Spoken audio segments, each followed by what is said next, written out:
I would tend to think that after this one is when it gets kind of silly, in the series.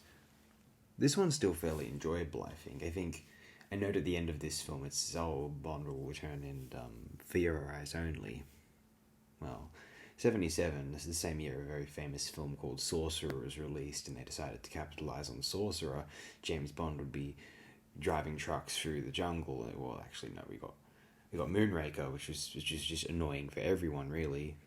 Unless you wanted to see more Jaws, I guess that was okay, but very nice, vivid cinematography, very ambitious production design. All of the cliches, like a megalomaniac villain who, feeds people to sharks and, it's just this bikini-clad henchwoman. It's just ridiculous nonsense all throughout this film. And yet this was the franchise wherein all those tropes hovered around. It's fun stuff. I mean, you can't have it now because I think there's a certain abstracted camp rigidity to the old school Bond films, which now they, the post, in the 21st century and the post-born, they have to be of a certain way, which I think is okay. I don't think we can stomach the same kind of... There's a degree to which these films, the Bond films, I imagine, felt animated. They didn't feel true to life, and I don't know how to... You can do these films now. They're hyper-stylized and very kinetic, and they almost operate like a genuinely animated film, in their shot compositions and in their editing philosophies. Although now it's... Yeah, I think you almost may as well retire a franchise like James Bond. I think the use it has now is visual iconography. At one time they embodied live action cartoons, and cartoons have changed to be more akin to the physics of the real world or photorealistic. It's a different world now. I think than to try and mimic the 60s or 70s Bond films would just be too much an act of jarring nostalgia, and it's just backward thinking. Still, you can look back at a film such as this and think, God, it's corny, but I think there's a certain degree to which the tropes are quite charming, and I think this is the last one where it's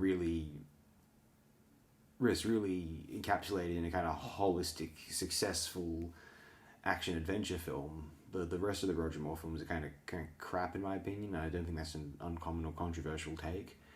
I like the License to Kill a lot, but I guess that's a different sort of thing. I mean, there are tropes of the Bond film, but I guess it was kind of bringing it into the more violently kind of materialistic kind of capitalist gothicism of the 1980s. That's just a nonsensical term I invented just now. I actually still like the first two of the Roger Moore Bond films more, Live and Let Die and Man with the Golden Gun. Maybe this is better than Live and Let Die, actually. Live and Let Die is kind of tacky and tasteless and just kind of ghastly at points. Although, I think this is more in common... I mean, I think it's a given that this is directed by Lewis Gilbert, that it has more in common with the You Only Live Twice, which is one of the first truly silly Bond film. I mean, Goldfinger was kind of getting there, and there is a jetpack at the start of Thunderball, but otherwise Thunderball is fairly grounded, actually, if you recall. But, man, this takes the kind of... I mean, You Only Live Twice was an iconic film at the time, so it wasn't out of the line for Bond to go this goofy in 77. People thought it wasn't considered out of place at the time. If you're watching the films leading up to it, it might. I mean, Diamonds Are Forever is pretty inane. On a Majesty's Secret Service is quite grounded, all things considered. Maybe with the whole bizarre, you like chickens, I like chickens. That weird hypnotic sequence, which is something out of 67 Casino Royale, you think. Anyway, pretty good film, I think. I mean, it is like kind of just camp silliness at the end of the day, but like if you're in the mood for it, it's really, really fun, actually. Just sincerely.